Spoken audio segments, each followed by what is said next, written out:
Go on.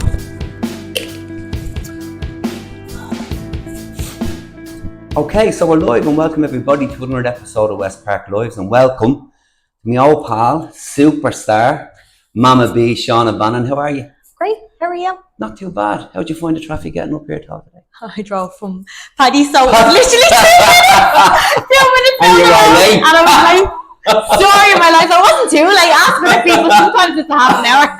I love it. Oh, you texted me, where are you? I was like, oh, better hurry I up. got a voice message, and I don't do those WhatsApp voice messages. Just text back, right, when you're ready, you're ready. But I was thinking, because I said, how will I, there's so many ways of introducing you. And one thing I certainly want to talk about was your titles. Now, Shauna, you'll have to help me out. There's loads of them, and they're real, because I know I've been around for a lot of it. We don't have to name every one of them. We say juniors, right? Yeah. Copious amounts of What, points, in your nationals, yeah, nationals. worlds as a junior. Yeah. Wow. And then the seniors, which I would have seen a lot of, in both disciplines. How many senior nationals? I lost count. That many. Because I used to do the two every year, do you know what I mean? Sometimes I didn't go abroad for the continuous. Do you remember they used to be separate? Yeah. And then they merged them together. Yeah. So when they merged them together, I started going then. But I always done them at the nationals anyway, just to get more fights. Do you know what I mean? And then you also switch into a second discipline. You done the doubles, you done the points and the light contact. Yeah. Amazing. There's taekwondo medals there too. Yeah. Yeah. There's an Olympic Games medals there. Combat games. What a resume. In this day and age of bells and whistles, you don't have any. You've the real thing. Yeah. A lot behind you. And then you moved into MMA. Yeah. And you won. List it, please. There's a lot more than one. Tell the guys. So as an amateur, my record was 12-3, I think. Wow. And I won the Worlds, the IMF World Championship. So that's like the equivalent to the WACOs. It's the pinnacle. Yeah. Yeah, and I should have mentioned that they're all WACO medals. Yeah, yeah. Which are huge. So yeah, I had like a very good amateur career. I obviously felt pregnant in probably the later stage of that. And then after I had Jace, like I was kind of planning on going pro around that stage, and then I felt pregnant. So when I came back after Jace, I had another 5 amateur fights just to kind of get back into it, you know what I mean? Because obviously I was out for a year or whatever. And I had 5 amateur fights and then went pro. And now you're 7-1. 1. Your last fight, I don't know who has or hasn't seen it, I have to say it. Polar? Pooja. Yeah. Pooja Tomar. And she knocked you down with a head kick, Shauna. Yeah. To the deck. Head kick to the deck. She was on you immediately. Flurry of punches. And you pulled, and just to explain to the guys who may not know what it is, what's called an armbar, where you use all your body to isolate the arm and hyperextend the elbow. Very painful. Yeah. But you done it off your back. I would have said the fight was over. And I was watching going, oh no. And spectacular. Like stoppage of the night. Oh boy. Yeah, I know. It was, do you know what? I think that was kind of like the standout moment in my professional career, because I overcame adversity. I got dropped. I made a mistake. I reached for the kick. She kicked me and then pushed me down and then came on top. And like, I suppose with the referee, like the referees come into you before the fight and they say, you need to protect yourself at all times. If you show me you're still in the fight, I'll let it go. But sometimes referees stop faster. Like, especially if they see what happened there. Yeah, yeah. So I was very lucky that he was looking at my eyes. I was hurt, but I was still present. Yeah. Do you know? And I knew what I had to do. And literally before we left the changing room, that was the last thing I drilled, an armbar from guard, from bottom. And then I went out and done it, because I said it to one of my training partners, Gary, we were walking out, and I was like, all of her losses are armbars. So when I was chasing it, like someone probably would have given up in that moment, but I was like, no, this is my chance, because I know I have an armbar off my back. Do you know what I mean? And I know that that's my thing. Like at the start, when I first started doing MMA, I obviously had no jiu-jitsu. Yeah. And I was getting taken down, and I was afraid to get taken down. Because it was an unknown place. Yeah, so I was like, can't get taken down. And then I remember after having a couple of fights, I was like, no, I need to actually really get good at jiu-jitsu now. Yeah, well you did. And I want to come back to that training. And I want, you said it would there, you were present. You were down, you were hurt, we were present. Very important. And something I've seen you being before. And I do want to come back to it. But just for the guys that are listening, you're a Tally girl, born and bred. Yeah. Where are you now, or where originally where are you from? Where'd you go to school? And So I went to school. I actually went to primary school in School Santon, the Irish school. That's beside my nana's house. So when my mum and dad were working, I used to go to my nana's after school. Yeah. So I was in now school. Let me be a tour professional here. I'm going to close the windows. You sit there looking pretty. See, it's an organic. We don't need that wind in the background right now. It's an organic podcast. But grand. Kevin was just nodding his head, going, "That fella again." Right, we're good. I'm great, you know. Consummate professional. Yeah, of course. So you work, go again. So yeah, I was in Gael school up until 5th class. Yeah. And then I switched to St. Mark's in Springfield. I live in Springfield. Yeah. Well, I lived in Springfield. Yeah. And went there, then went to St. Mark's Secondary School as well. Yeah. But I now live in City West with Jace. So me and Jace live in City West. You and little Jace. Yeah. Yeah. And Mum and Dad, of course I know them. Your dad and me were sparring each other when before you even heard them. Boxing the head off each trained other. together all our lives, of course. He was there with me in my corner, him and you're from TMA, of course. Yeah. That great club, David and Martin are up there. So, and little Jace, what is little Jace now? 4. 4. I know. Time flies, Shauna. It's actually mad. He's starting school in September. How do you manage your time as a pro? Do you know what? It's a lot of organisation. So on a Sunday, I write out my schedule for the week, all my training schedules, and then have to organise Jason that time. So in the mornings, I normally get 2 sessions in. And then I've switched up my training a little bit because I used to not get home until 10 at night. But I've switched like maybe 3 days where the sessions that I used to do late at night, I've brought them to the morning. So I have like a little group of people that I train with because I was getting injured quite a bit. So I had to be smart with my training and my training partners. How are you getting injured now? How do you mean? So I had to get knee surgery. Yeah. I tore my meniscus and I flipped. Yeah. And then just like little niggles and stuff. And it was like, obviously, come here, MMA is like your whole body is in mad positions. You're getting punched, you're getting kicked, you're getting armbarred, you're getting footlocked. There's so much going on. But I think like your training partners have a big part to play. And it's not that anyone was malicious and wanted to injure me. It was just body weight, technique. Quality of your training partner. The body weight, the size, how they're built. Sometimes it matches, sometimes it doesn't. Yeah. Wow. So I switched up a couple of things recently, and it's nice because I get to kind of have more time with Jace. I can put him to bed. I can bring him to his training sessions because he does kickboxing now too. Open TMA? Yeah. With Grandad? Yeah. He has his first grade next week. Ah, brilliant. Be there for that. Jesus. Come here. I'd be nearly crying every session. Like, it was only yesterday. We were there about half an hour before the class, and I was chatting to my dad, and I was like, he's very quiet in there. Yeah. And I went in, he had a head guard on and gloves on and extra blood. And he's like, do a flying side like, he's up to something in there. He's just getting fully dressed, ready for a knock. It's in the blood. Oh, stop. I really, like, sometimes I'm like, I love it. But then I'm like, I don't know if I want him to be a fighter. Yeah. Do you know what I mean? Well, when you've been there, it's not something you do what you really wish on somebody that you love so much. It's either, and you can understand what you want to do, but there's an awful lot involved in it. It's hard. Like, it's very hard. Do you know what I mean? Like, honestly, and I'd be like, I'm saying to me, Dad, how do you do that? Like, how can you sit? Because you know how calm my dad is. Shauna, 100%. I'm telling you, and this, you probably heard about your dad, and we won't go on too much. He and I used to spar each other out your granny's, Granny Bannon, out in the shed. And I mean, you'd be dizzy. And you liked it. Brain damage everywhere. I don't have any. Maybe that's why he's so calm. Something in the brain was switched off. I don't have a few points to do it the next day. Yeah. It was different then, but that was then.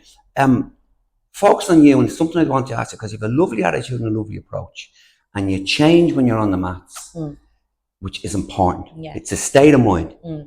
But something you went through, and my experience in Hungary, do you remember in Hungary 2016? Yeah. You were on the mats, you were doing eye contact. Nicole was on her area. I watched this and I said it to you. Now this is amateur level, Olympic standard is where Wacko are going. Yeah. So you didn't do anything untoward in the match. You had to do what you were told in the match. You literally had to be well behaved. The judge was calling in the timekeep. The ref was calling in the judges, are you ready? He was calling to the timekeeper. That takes about 10 seconds. Yeah. And you in that 10 seconds, you're fighting the final. And you turn and you look. You're looking at your sister winning her bout. Yeah. And you give a jump. Yeah. Like most people when they turn up for the final, they can barely keep focus. Yeah. And you just turned and won. Yeah. That was focus. That was mad. That video was actually mental, isn't it? That was brilliant. But that was, you said earlier, that was presence, right? Yeah. In the UFC, when I seen you in, what was her name? Brazil? Bruno Your Brazil? one loss, yeah. Yeah, which yeah, arguably you could have went the other way. Yeah. You were also very positive, but you didn't seem as focused. But then when you fought the Indian girl, yeah. you were right back again. Did you have to go through kind of look at how you are positive, because you've moved from the mats into MMA, which is a different arena. Yeah. People talk. Did you find that's what, did you get affected by that? Or? Like, I know with the initial switch, I remember my first fight being locked in the cage, like for my amateur debut, and I was like, oh shit. Yeah. And then, like, we got to the clinch. So the clinch would be, like, for people that don't know, like against the fence. So it's not my generic kickboxing distance. Yeah. And I remember being like, it all just left me. I didn't know what to do. Right. I forgot. And then whatever way we separated, and I threw a right hand and a head kick, and then another right hand and a body kick, and I dropped her. And the fight was over. But you know, in points, when someone drops, you get time out and you can come back again. Yeah. So in my head, I'm like, Paddy's like, you won. And I'm like, You had to adjust. Yeah. So it took like a couple of fights to definitely get used to the switch of MMA. Yeah. But you know, with me UFC debut, what happened was, like, you have imagined, right? I switched to MMA and I was like, I want to go to the UFC. This is what I want. And then you were clear. I was there. Yeah. And what happened was, like, so I got offered a contract. Yeah. The promotion I was with wouldn't release me, even though they told me if the opportunity we don't hear any of this. Yeah. So they told me if an opportunity ever arises, because I said to them, look, I had like 6 different promotions that wanted to sign me at the one time, but Invicta was standing out to me because it's an all-female promotion. A lot of females go from there to the UFC. They had an argument. Right. At some stage, right? They came off UFC Fight Plus, whatever. And then I said to her, can you put in my contract that I have a UFC clause? She said, I don't put that word in my contract, but you have my word that if this ever happens, you can leave whenever you want. So I had that in an email. I had that like in multiple different things. And then when the situation came, she was like, no, because she wanted me to fight for the belt. And I was like, what? Like, I have this opportunity, that this is why I'm doing it, to be here, and I'm not allowed to take it. Been devastating. I was heartbroken. I was pleading more. I was like, I'm a single mother. I'm broke. They only have shows every so often, and the money that I was on was, I was offered more money with the other 5 promotions, but I chose that because I had the UFC, that I knew that I was going to be able to. You made your mind, and that was my end goal. So I didn't mind being on less money at the start if it meant I was going to get where I wanted to be. Yeah. But then she went back on her word, and I was like, oh my God, I have to. And this is 5 weeks before it's supposed to happen, bearing in mind. So it wasn't as if it was even a full camp. Yeah. And you're not as experienced. If this was kickboxing, you'd had so many bouts. Yeah. You just took it and kept on going. But so there was back and forth for like this went on for about 2 weeks. Yeah. And then I eventually got around her and I was allowed to fight. So there was like 5 weeks notice, but in 2 weeks of that I didn't know. And then I was allowed, but there was so much like, oh, don't celebrate too soon because we still don't know. And like it was back and forth, and I was still, in the meantime, I'm still cutting weight to try and make weight, and I'm still trying, like it was just a mad time. Yeah. And then I went into the cage, and you know what? People were like, were you shitting it? Did you shit yourself? No, I actually was numb. Like, I remember standing and Bruce Buffer was calling out my name, and I wasn't present. Right. It was an outer body That's what I've seen. I picked that up. And now when I go in, all I do is pace up and down. I don't even look at Bruce, because I was like, I got caught in a trance with him, and I was like, zzz. So would it be fair to say then that particular experience, all that happened there, it's awful because to have that experience in real time, in real life, because it could go the other way. Yeah. But that you used that benefited you, that because when you fought the Indian girl, you were totally back to the girl I remember fighting. Yeah. Just watching on the TV, you were totally present, and you got the test. You dropped to the deck, you were back up. So state of mind, very important. Oh my Present, God, very like important. huge. Do you do anything in your training to? Yeah, I work with a sports psychologist as well. So the UFC have a performance institute over in Vegas. So I've been there twice, and you get like full body testing, everything. They do diagnostics inside out. Yeah. And when I went over there the first time, I linked in with the sports psychologist. So I have a session with him every Monday. So I work with him. How do you find that? Unbelievable. And you have it on, you're obviously not going over there every Monday. You have it Yeah, online. yeah, no, it's online. So they're obviously an 8-hour difference. So it's like 8 in the morning for him, but it's 5 for me or whatever. Do you know what I mean? But it's religiously every Monday. If I'm in camp or out of camp, I still do it because there's always things to develop. Do you know what I mean? And different things, and keeping the same like tricks and tools that he teaches me in camp and out of camp. So that's muscle memory for my brain. Do you know what I mean? And thoughts come force the course. Yeah, and like some of the stuff I've done naturally anyway, just from like over the years of fighting and competition or whatever. And then it's just sometimes you have to be like, I think doing it weekly as well. Sometimes he says something and you're like, oh yeah, I forgot about that. Do you know what I mean? Just having someone there to have that on you and question That's a great bonus, isn't it? Yeah. But as a pro fighter, like it's different. Your whole day is different. It's a colder world, really, isn't it? Oh, you lose. It's the loneliest sport in the world. Like, see, when I lost my debut, there were so many people. There was this big hype, and there were so many people that were watching me for the first time. And I think, like, if you're on live TV, in Ireland. Yeah, it was on. Like, the UFC had never been on Virgin Media before, and it was on.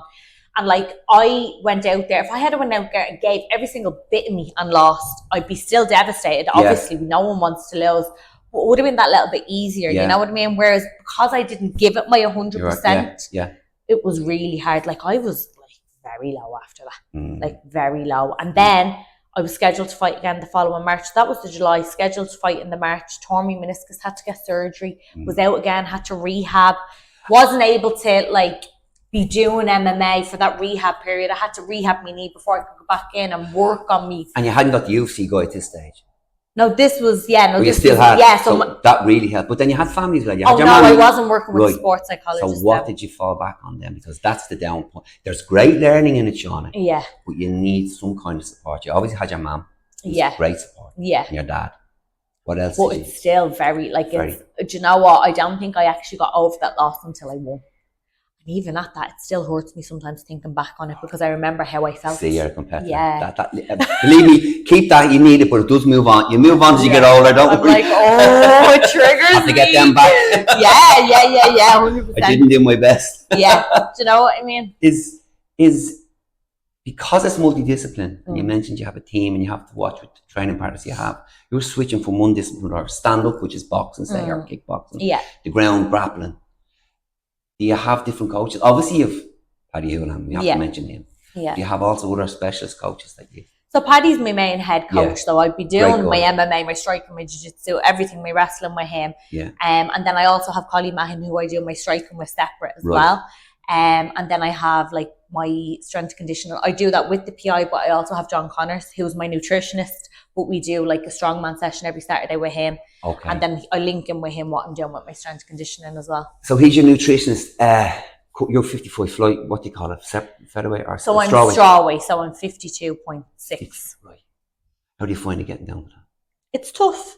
But it's the weight that I am for me. Like if I done 57, I'd be too small. Yeah.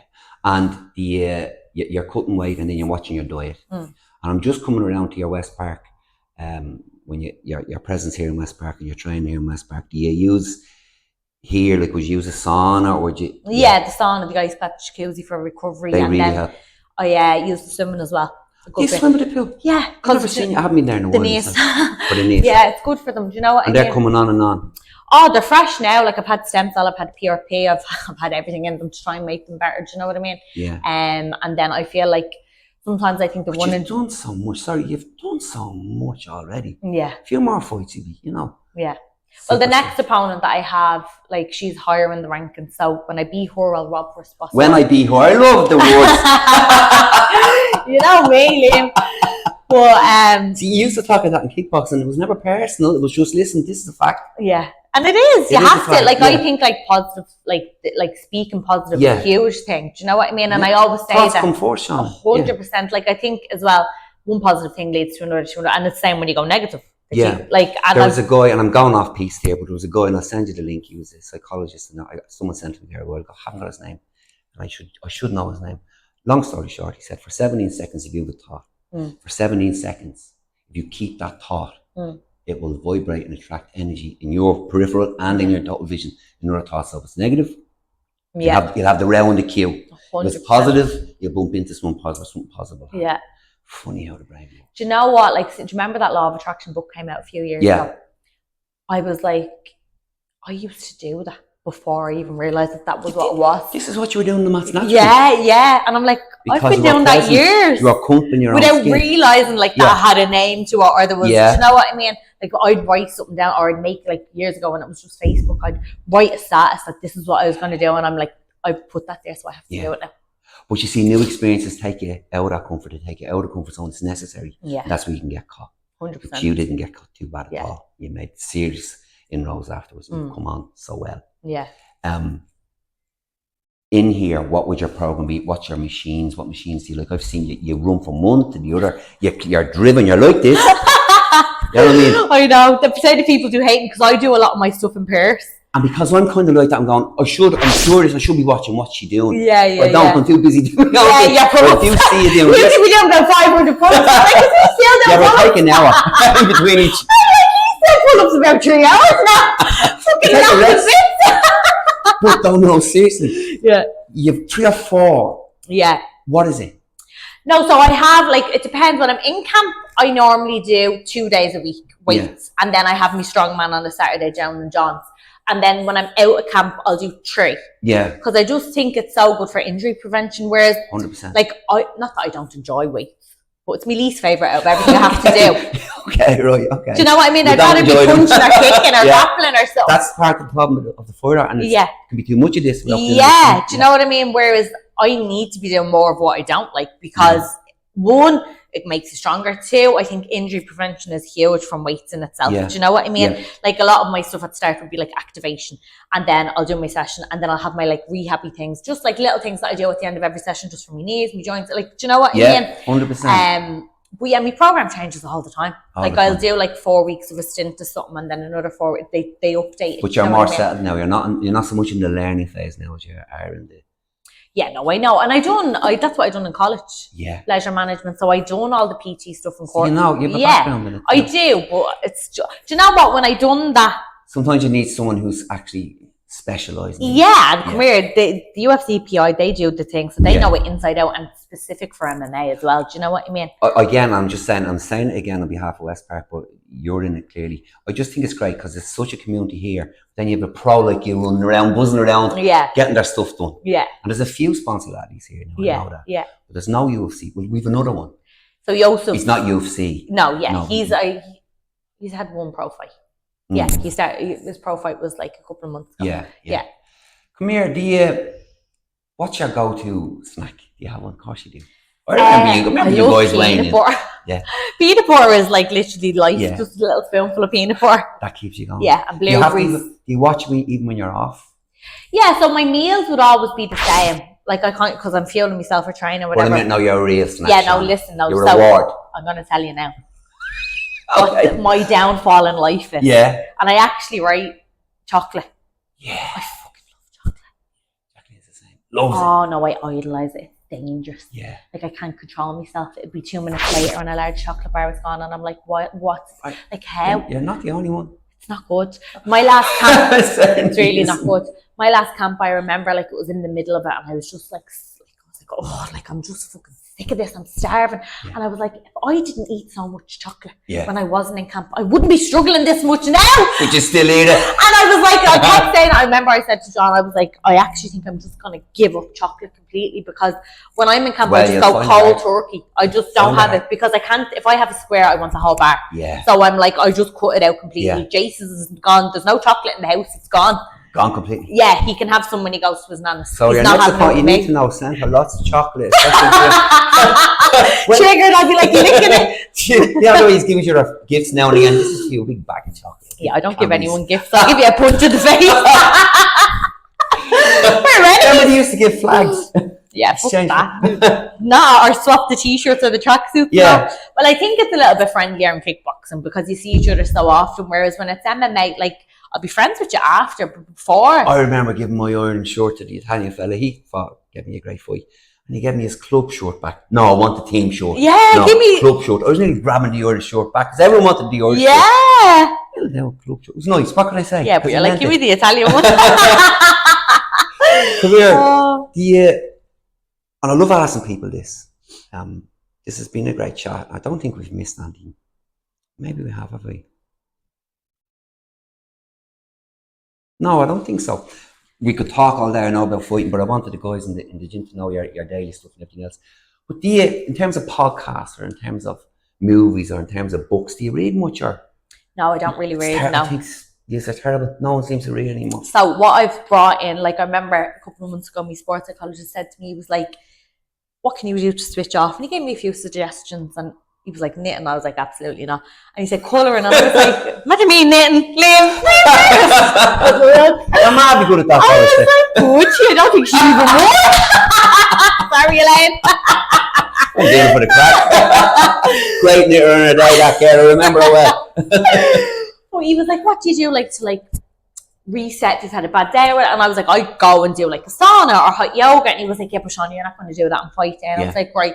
So then the colouring came in. So my nighttime routine, like I got off my phone like a half an hour before I go to bed. I do a bit of colouring, have me sleepy tea, and I go to bed. And then I remember when my dad, Paddy and Gary came in on fight day, I had the door off the latch, I had my compression boots on and I was colouring, and they walked in and they were like, what the fuck? You're going to go fight someone and you're sitting there colouring a fucking robin. But that helped you though. Yeah, I find it just settles me. But if again, I'm going to just press a little bit, because we were all in school, we all read fairy tales. Was there ever a book as you were growing that you say, I like that book? No. Back in the day. Yeah. We were always action, always colouring. Yeah. Podcasts. You listen to podcasts? No. You don't? No. Wow. I don't even listen to the ones that I'm on. So it's music? No. Do you know the what? Colouring, as you said. In between my sessions, right? Let's say, right, my morning, I drop Jace to crash and I'm back to back doing my sessions. And then I collect him. And then I bring him home, get him something to eat, sort the bits in the house out. He might have kickboxing or swimming or whatever. And then I'm going training again. And then I'm come back and I'm doing the washing and the dishes and prepping the meals. And bed. Driven. Yeah, but so you have a target. I don't even watch telly, Liam. Yeah. So you've no movies that you watched before that you I do. Come here. No, I'm not a complete psychopath. I've obviously watched telly. Before Jace, I would have always went to the cinema. That would have been the thing. You're really, your day is packed. It is. And you have your target. Yeah. And that really is a pro approach. Yeah. It is a pro approach. Yeah. Downtime, you have your colour. I do colour at night, yeah. And the movie again, would you? I love white chicks.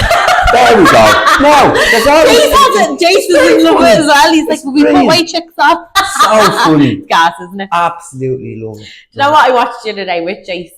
Spy Kids. I used to love that when I was a kid. I used to love watching all the movies with the Spy Kids. I loved it, yeah. And all the Marvel movies. Jace thinks he's Spider-Man. Oh, well, then he's at that age. Oh, yeah, he's convinced. He's at that age. The other day, he was like, eyeing up the window. He was like, I think I could jump out that and land, because I'm real strong like Spider-Man. I nearly done it as a kid myself. I'm like, no, I actually can't cope, because I'm in an apartment. My mum had to grab me, I nearly done it back in the days in the flats in town, Imagine that now. And they bring her up every year. They used to bring her up. Maybe nearly jumped out the window. I saved your life. I read you and I saved your life. Get back and I saved your life. They were the days. Stop. Shauna, it was brilliant. Really enjoyed it. So much, Liv. Really appreciate it. And come here. No, your fight date. 6th of September in Paris. Keep an eye out, folks. Very best of luck. Yeah. Not that you need it. Very best thoughts. You're going to nail it. Wasn't. Thanks very much, Mrs. Again. Thank you. Well, folks, there you go. Thanks very much for listening to another episode of Westpark Lives. Thanks to Shauna. That was brilliant to hear from a professional UFC fighter that we have here in the gym. It's just absolutely brilliant. Thanks for watching. Stay tuned. Don't forget to train hard, train safe, and I'll see you for the next one. Thanks very much. And it's around now that we usually wait for this thing to go on and I put the music on. Bye! Oh, stop. Now.